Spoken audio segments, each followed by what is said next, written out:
Thank you very much. What we've been hearing is how the system actually works right now. And I want to emphasize we have a world food system. It's based on large multinational companies. It's based on private profits. It's based on a very, very low measure of international transfers to help poor people, sometimes none at all. It's based on extreme irresponsibility of powerful countries with regard to the environment. And it's based on a radical denial of rights of poor people, as we just heard. It's interesting, we heard from the Minister of DRC, what's wrong with your country? Well, we don't even start by saying the King of Belgium created a slave colony for 30 years.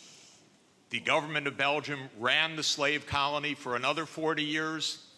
The CIA assassinated your first popular leader, Mr. Lumumba, and then installed another dictatorship for the next 30 years. And then Glencore and others now suck out your cobalt without giving you tax income. We don't reflect on that. We say, what's wrong with you? Why don't you govern properly?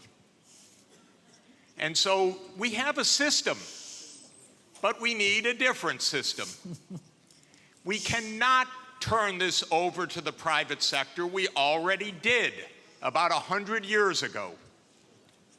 Not only to the private sector with the US military behind it, with the defense of these property rights in the Minister of Honduras's country, where United Fruit ran the country for a long time. And their attorney was the foreign minister of the United States, Secretary Dulles, and his brother was the head of the CIA and overthrew the next door neighbor, Mr. Arbenz, to make sure that United Fruit could have its property. So we have a system, but we need a different system. And the different system has to be based on principles of human dignity in the Universal Declaration, principles of sovereignty, principles of economic rights, because these are not nice things to do. In 1948, all the government said that food is a right, social protection is a right, not a nice thing, not a pleasant thing, a right. That was 73 years ago. The SDGs are nothing more than our generation's attempt to honor the Universal Declaration of Human Rights. I come from a country that not only doesn't care about the world's poor, it doesn't even care about its own poor. 1 in 7 Americans is hungry right now. And they don't care. I mean, the poor people care, but one political party, all it cares about is cutting taxes for the rich and filibustering any solution. So we're in a world that's really tough. The private sector's not going to solve this problem. I'm sorry to say to all of the private sector leaders, behave, pay your taxes, follow the rules. That's what you should do.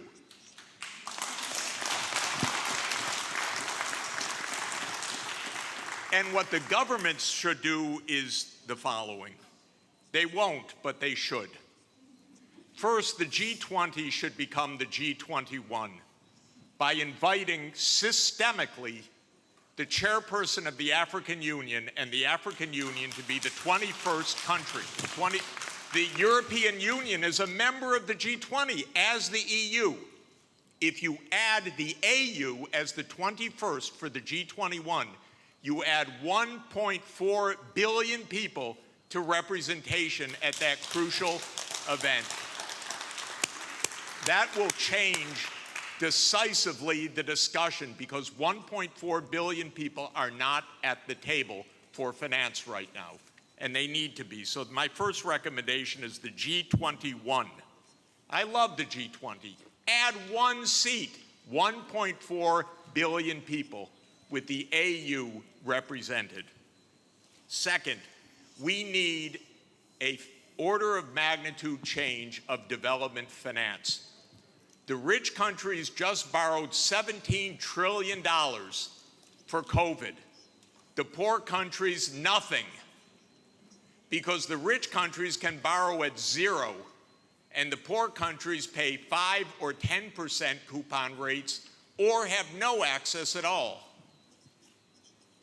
So the world exposed its grotesque inequality this past year and a half. Rich countries didn't say, we tighten our belts, why don't you? My country spent $7 trillion of emergency funding, not one penny for anybody else, by the way.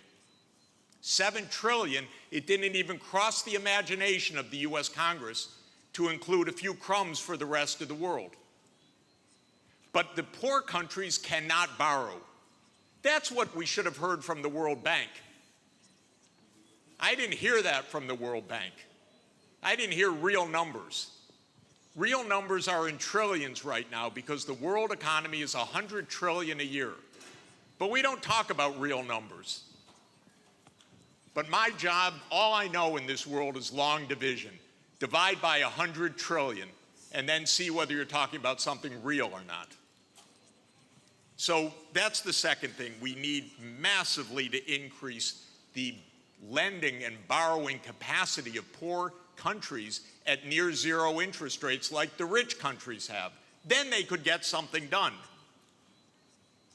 By the way, for COVID vaccines, what we really need is for the United States to sit down with China, with Russia, with the European Union and the UK one day around the table and allocate these vaccines rather than hoarding them. That's all it would take. And then we're going to have national pathways. This is a wonderful idea, but they're going to need financing. And so everything that I've been saying, I know the numbers. That's all I do for 40 years is add up what's missing. You want electricity? It has to be purchased. You want digital access? It has to be purchased. You want safe water irrigation? It has to be purchased. This is what I do for a living, is add up these numbers and then find out that then somebody makes up something and names 1/100th of what's really needed. It's not even hard. By the way, the IMF has done wonderful studies in the last 2 years showing that we have a financing gap of about $400 to $500 billion a year for the basics for the SDGs. They show the gap, but nobody comes up with the number, the solution, which wouldn't be so hard because that's just not a big number. It's 0.5 of 1% of world output. So if we really care, we wouldn't have the G7 saying, we love education, therefore we're going to give $3 billion for education. That's what they said at the summit. But what UNESCO has shown is that you need at least $30 billion a year, minimum. But nobody looks at numbers. They just make up nice check the box. So we need the real numbers of finance to back the national pathways. The final thing is we need the UN as the core and central institution of this world, period. Because this is the only way we're going to have a civilized world, is a strong UN. And it cannot be that the whole UN budget is less than my neighborhood's budget in New York. The UN core budget this year is $3 billion. New York City's budget is $100 billion. And then we say, why don't things work well? Because the rich are hoarding everything. Final point, rather than our 3 billionaires going in space, well, they could go into space and stay there and leave their money behind. That would be one idea. But another idea is we have 2,775 billionaires on the current list. Their combined net worth, 2,700, is $13.1 trillion.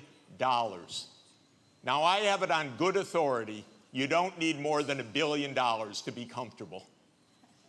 But they have an excess of $11 trillion over just the $1 billion. So we should be taxing that and having a civilized world. Thank you. Jeffrey Sachs.